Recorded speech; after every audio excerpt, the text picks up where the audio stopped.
Hello, my name is Patrick Simmons, and I'm going to be talking about how I can transition from a student to a researcher, a scientist, and a scholar in the area of curriculum and teaching. So let's get started. I'm going to start first with what I think.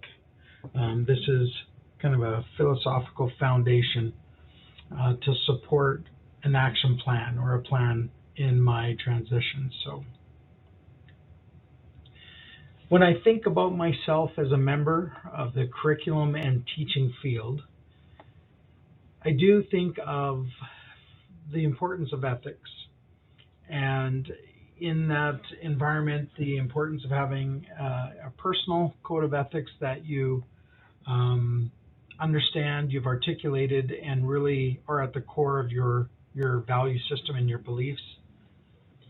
The importance of also understanding the different standards, ethical research standards and policies that you're governed by as you're involved with research projects, as well as the different ethical decision-making systems that are out there when you're just trying to kind of talk yourself through a problem of ethics, or what you ought to do, what you should do, what is the right thing to do, what is a system you can use to kind of go through that process.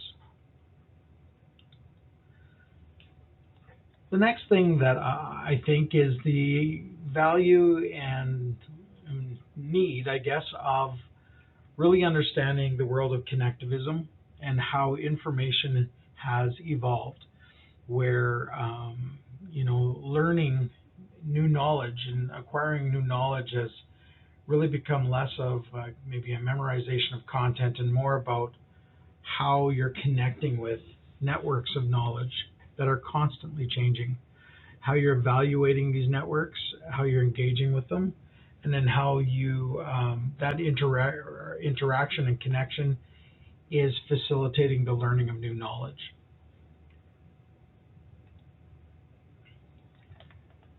The third thing that I think about is there is a harmony, I believe, between an empiricist and a rationalist. So the empiricist would definitely value observation and the experiment and looking at the world to come up with new knowledge and information, and the rationalist is looking at the logic behind why things are a certain way.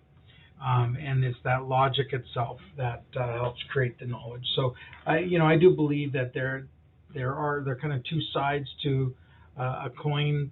They're not mutually exclusive, and they support and complement each other. And you can develop both of those kind of skills, those perspectives. So what do I do?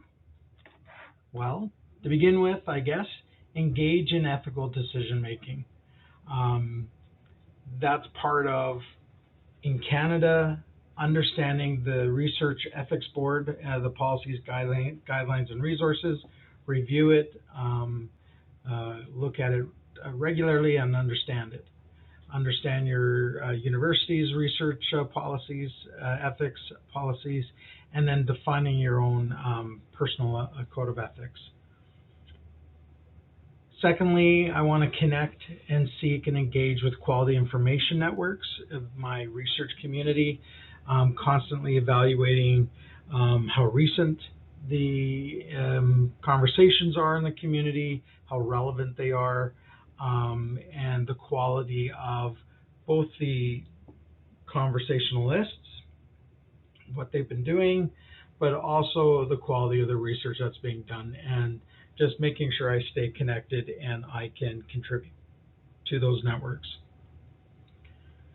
I do want to really closely evaluate the scientific method and make sure that I understand the different types of research methodologies that can be used for different topics and different types of studies, and really the analysis and the findings, understand the science of how to move the data that you've observed through your experiments to relevant and meaningful conclusions. And then finally is look for those logical fallacies that can exist in summaries of research articles. There can also be logical fallacies in the literary reviews that are done that is, in theory, defining the purpose for the study in the first place. So when there are those kind of logical fallacies, I like to step back and kind of put on that editor hat and edit for logical fallacies and make sure that we are researching the things that we should be researching.